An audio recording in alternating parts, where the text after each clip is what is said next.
Hello students, how are you all? I hope you all are doing well and healthy at your home. Students, today we will start कक्षा 8 विषय हिंदी पाठ 7 हार की जीत और इसके लेखक हैं सुदर्शन। बच्चों, हार की जीत इस कहानी में बुरे से बुरे व्यक्ति में भी कुछ न कुछ अच्छाई जरूर होती है। इस आदर्शवादी कहानी से यही बात सिद्ध होती है, एक डाकू एक साधु को धोखा देता है, परंतु उस साधु की सज्जनता देखकर उसका हृदय परिवर्तन हो जाता है। अपने किए पर उसे सिर्फ पश्चाताप ही नहीं होता, बल्कि वह अपनी भूल का भी सुधार करता है। इस तरह साधु हार कर भी जीत जाता है और डाकू की जीत हार में बदल जाती है। Now let's start reading. पहले हम लेखक के बारे में पढ़ेंगे। सुदर्शन का जन्म सन 1896 ईसा में हुआ था और उनका निधन सन 1968 ईसा में हुआ था। और सुदर्शन का मूल नाम बद्रीनाथ शर्मा था। आपका जन्म पंजाब के सियालकोट में हुआ था। जब आप 6वें दर्जे में थे तभी आपने प्रथम कहानी लिखी थी। दर्जे का अर्थ होता है कक्षा।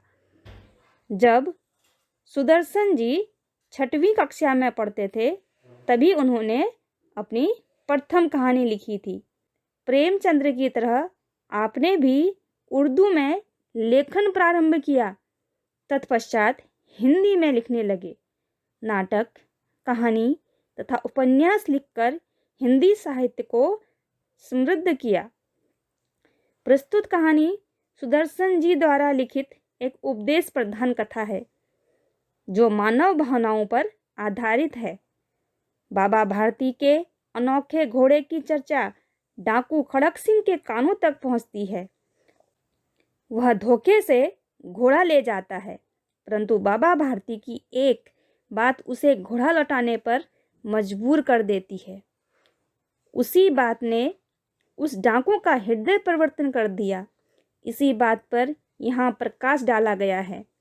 इस कहानी में विनम्रता, उदारता, पश्चाताप, दया भाव, लोकहित की आकांक्षा आदि मूल्यों का समाविष्ट किया गया है। माँ को अपने बेटे और किसान को अपने लहलहाते खेत देखकर जो आनंद आता है, वही आनंद बाबा भारती को अपना घोड़ा देखकर आता था। बाबा भारती एक साधु थे, उनके पास एक घोड़ा था। वो अपने घोड़े से इतने खुश होते थे जैसे एक माँ अपने बेटे को देखकर खुश होती है और किसान अपने लहलहाते हुए खेत देखकर खुश होता है। ऐसे ही बाबा भारती भी अपने घोड़े को देखकर खुश हुआ करते थे। भगवत भजन से जो समय बचता वह घोड़े को अर्पण हो जाता। वो भगवान का भजन करते थे और जो समय बचता था वह घोड़े के साथ व्यतीत हो जाता था। वह घोड़ा बहुत ही सुंदर और बलवान था। घोड़ा देखने में बहुत सुंदर था और ताकतवर था। इसके जोड़ का घोड़ा सारे इलाके में न था और जोड़ का अर्थ होता है बराबरी का। और इसके बराबरी का घोड़ा सारे इलाके में कहीं भी नहीं था। बाबा भारती उसे सुल्तान कहकर पुकारते। बाबा भारती ने इस घोड़े का नाम सुल्तान रखा था और उसे वह सुल्तान कहकर पुकारते थे।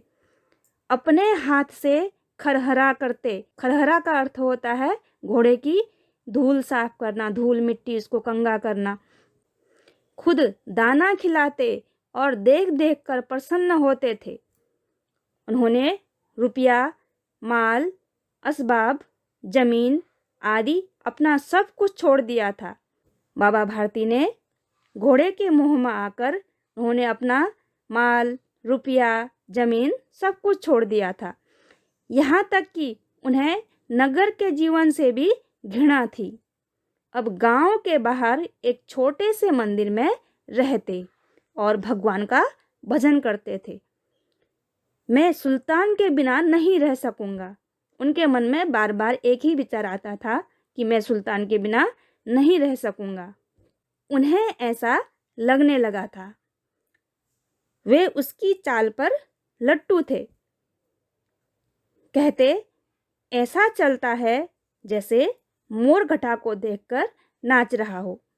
बाबा भारती को अपने घोड़े की चाल ऐसी लगती थी जैसे मोर, घटा का अर्थ होता है बादल, जैसे मोर सावन के बादलों को देखकर नाच उठता है, वैसे ही बाबा भारती को अपने घोड़े की चाल लगती थी। वो उसकी चाल पर लट्टू थे, उसकी चाल को देखकर खुश हुआ करते थे। कहते, ऐसा चलता है जैसे मोर घटा को देखकर नाच रहा हो। जब तक संध्या के समय सुल्तान पर चढ़कर 8-10 मील का चक्कर न लगा लेते, उन्हें चैन न आता। और बाबा भारती रोज संध्या के समय, शाम के समय सुल्तान पर चढ़कर 8-10 मील का चक्कर लगाते थे। जब तक घोड़े पर चढ़कर 8-10 मील का चक्कर नहीं लगाते थे, उनको चैन नहीं आता था। खड़क सिंह उस इलाके का कुख्यात डाकू था और जिस इलाके में बाबा भारती रहते थे, उसी इलाके में एक खड़क सिंह नाम का डाकू रहता था। वह बहुत कुख्यात था। कुख्यात का अर्थ होता है बदनाम। लोग उसका नाम सुनकर कांपते थे। होते होते सुल्तान की कीर्ति उसके कानों तक भी पहुंची। उसका हृदय उसे देखने के लिए अधीर हो उठा। वह एक दिन दोपहर के समय बाबा भारती के पास पहुंचा और नमस्कार करके बैठ गया। धीरे धीरे बाबा भारती के घोड़े की कीर्ति खड़क सिंह डाकू के कानों तक भी पहुंच गई और खड़क सिंह सुल्तान को देखने के लिए अधीर हो गया। अधीर का अर्थ होता है व्याकुल हो गया। तो एक दिन वह दोपहर के समय बाबा भारती के पास पहुंचता है और नमस्कार करके बैठ जाता है। बाबा भारती ने पूछा, खड़क सिंह क्या हाल है? खड़क सिंह ने सिर झुकाकर उत्तर दिया, आपकी दया है। तो बाबा भारती पूछते हैं, कहो इधर कैसे आ गए? तो खड़क सिंह क्या जवाब देता है, सुल्तान की चाह खींच लाई। विचित्र जानवर है, देखोगे तो प्रसन्न हो जाओगे। खड़क सिंह कहता है, सुल्तान की चाह खींच लाई। तो बाबा भारती बोलते हैं, विचित्र जानवर है, तुमने पहले ऐसा जानवर कभी नहीं देखा होगा, एक बार देखोगे तो प्रसन्न हो जाओगे। तो खड़क सिंह क्या बोलता है, मैंने भी बड़ी प्रशंसा सुनी है, मैंने भी सुल्तान की बहुत प्रशंसा सुनी है। खड़क सिंह यह जवाब दे रहा है। उसकी चाल तुम्हारा मन मोह लेगी। बाबा भारती बोल रहे हैं कि सुल्तान की चाल ऐसी है, तुम एक बार देखोगे तो वह तुम्हारा मन मोह लेगी। तो खड़क सिंह बोलता है, कहते हैं देखने में भी बड़ा सुंदर है। तो बाबा भारती बोलते हैं, क्या कहना, जो उसे एक बार देख लेता है उसके हृदय पर उसकी छवि अंकित हो जाती है। छवि का अर्थ होता है सुंदरता, आकृति। अंकित का अर्थ होता है चित्रित। जो उसे एक बार देख लेता है उसके हृदय में उसकी छवि अंकित हो जाती है। तो खड़क सिंह उत्तर दे रहा है, बहुत दिनों से अभिलाषा थी, आज उपस्थित हो सका हूँ। तो खड़ग सिंह बोलता है, अभिलाषा का अर्थ होता है इच्छा। मेरी बहुत दिनों से सुल्तान को देखने की इच्छा थी, मैं आज उपस्थित हो सका हूँ। बाबा भारती और खड़ग सिंह अस्तबल में पहुँचे। बाबा ने घोड़ा दिखाया घमंड से। बाबा भारती के घोड़े की सब लोग प्रशंसा करते हैं, तो बाबा भारती को अपने घोड़े पे बहुत घमंड हो जाता है। तो बाबा भारती ने अपने घोड़े को बहुत घमंड से दिखाया, क्योंकि इसकी बराबरी का घोड़ा उस इलाके में नहीं था।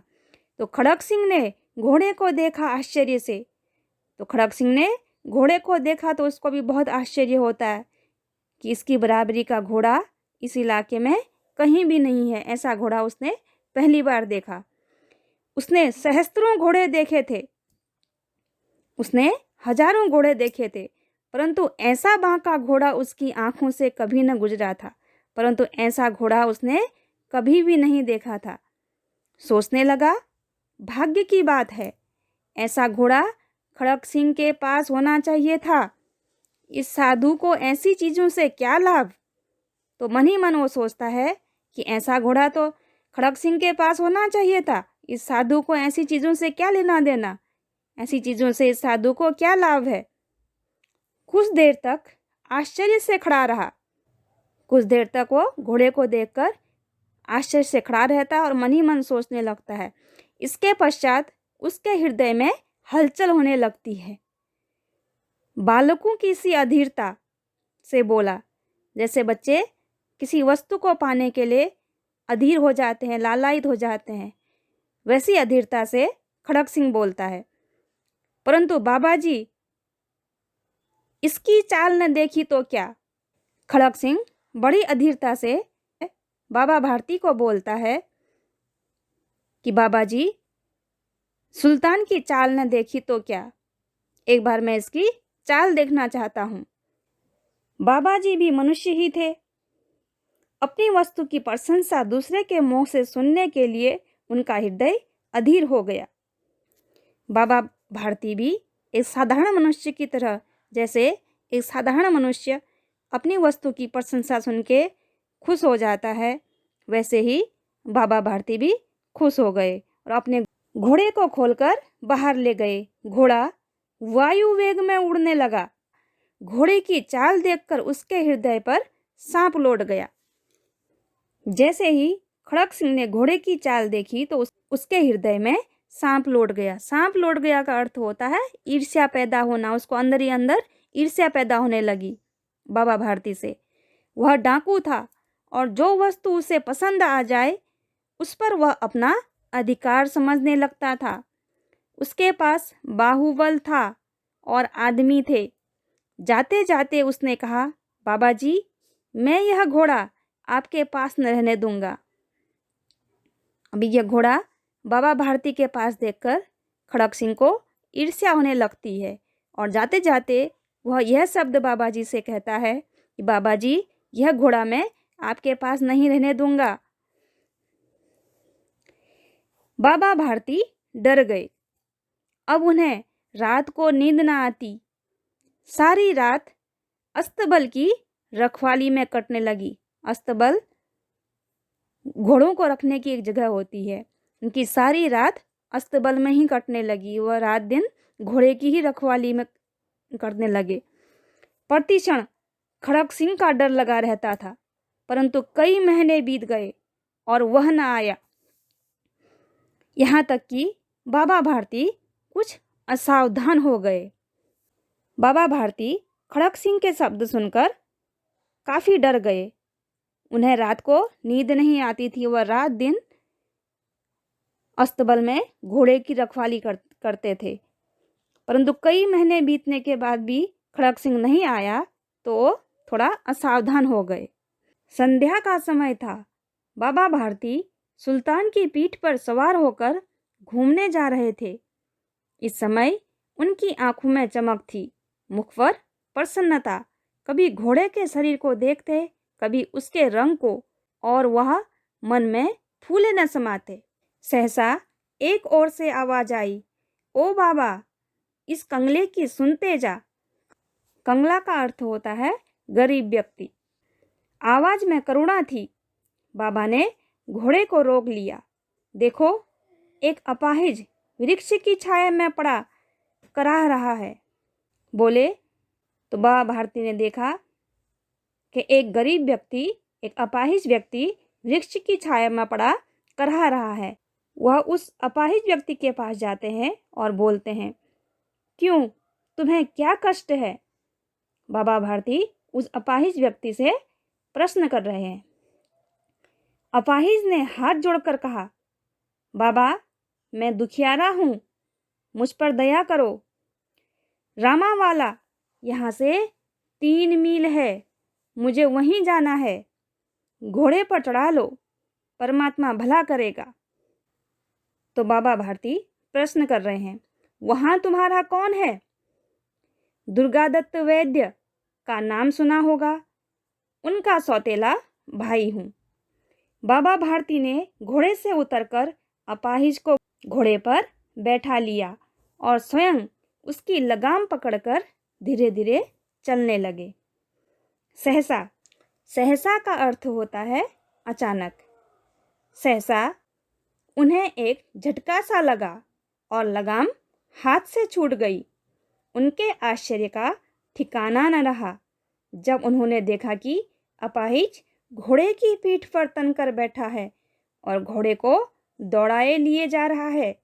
उनके मुख से भय, विस्मय और निराशा से मिली हुई चीख निकल गई। वह अपाहिज डाकू खड़ग सिंह था। बाबा भारती कुछ देर तक तो चुप रहे। इसके पश्चात कुछ निश्चय कर पूरे बल से चिल्लाकर बोले, जरा ठहर जाओ। खड़ग सिंह ने आवाज सुनकर घोड़ा रोक लिया। उसकी गर्दन पर प्यार से हाथ फेरते हुए कहा, बाबा जी, यह घोड़ा अब न दूंगा। बच्चों, वह अपाहिज कोई और नहीं, खड़ग सिंह था। वह बाबा जी को धोखा देकर बाबा जी के घोड़े को चुराकर लेके जाता है। मगर एक बात सुनते जाओ। तो बाबा भारती खड़ग सिंह से यह कह रहे हैं, तुम घोड़ा तो लेके जा रहे हो, मगर एक बात सुनते जाओ। खड़ग सिंह ठहर गया। ठहर गया का अर्थ होता है रुक गया। बाबा भारती ने निकट जाकर उसकी ओर ऐसी आंखों से देखा जैसे बकरा कसाई की ओर देखता है। फिर कहा, यह घोड़ा तुम्हारा हो चुका है। मैं तुमसे इसे वापस करने के लिए नहीं कहूँगा, परंतु खड़ग सिंह, केवल एक प्रार्थना करता हूँ, उसे अस्वीकार न करना, नहीं तो मेरा दिल टूट जाएगा। तो खड़ग सिंह बाबा के इन शब्दों को सुनकर सामने से कहता है, बाबा जी, आज्ञा कीजिए, मैं आपका दास हूँ, केवल यह घोड़ा न दूंगा। अब घोड़े का नाम न लो। बाबा जी उसको कहते हैं कि अब घोड़े का नाम न लो, मैं तुमसे इसके विषय में कुछ न कहूँगा। बाबा जी कहते हैं, अब घोड़े का नाम नहीं लेना, मैं इस बारे में तुमसे कुछ भी बात नहीं करूँगा। मेरी प्रार्थना केवल यह है कि इस घटना को किसी के सामने प्रकट न करना। तो बाबा जी कहते हैं कि तुमने धोखे से मुझसे घोड़ा लिया है, इस बात को किसी के सामने प्रकट नहीं करना। प्रकट नहीं करना का अर्थ होता है किसी को बताना नहीं। खड़ग सिंह का मुंह आश्चर्य से खुला रह गया। उसका विचार था कि उसे घोड़े को लेकर यहाँ से भागना पड़ेगा, परंतु बाबा भारती ने स्वयं उससे कहा, इस घटना को किसी के सामने प्रकट न करना। इससे क्या प्रयोजन सिद्ध हो सकता है? खड़ग सिंह के दिमाग में अनेक तरह के विचार आने लगते हैं कि इससे क्या प्रयोजन सिद्ध हो सकता है। खड़ग सिंह ने बहुत सोचा, बहुत सिर मारा, परंतु कुछ न समझ सका। हार कर उसने अपनी आंखें बाबा भारती के चेहरे पर गड़ा दी और पूछा, बाबा जी, इसमें आपको क्या डर है? बाबा भारती के शब्द सुनकर खड़ग सिंह को कुछ भी समझ में नहीं आता है। तो अंत में वह बाबा जी से पूछता है, कि बाबा जी, अगर मैं इस घटना को किसी को बताता हूँ तो इससे आपको क्या डर है?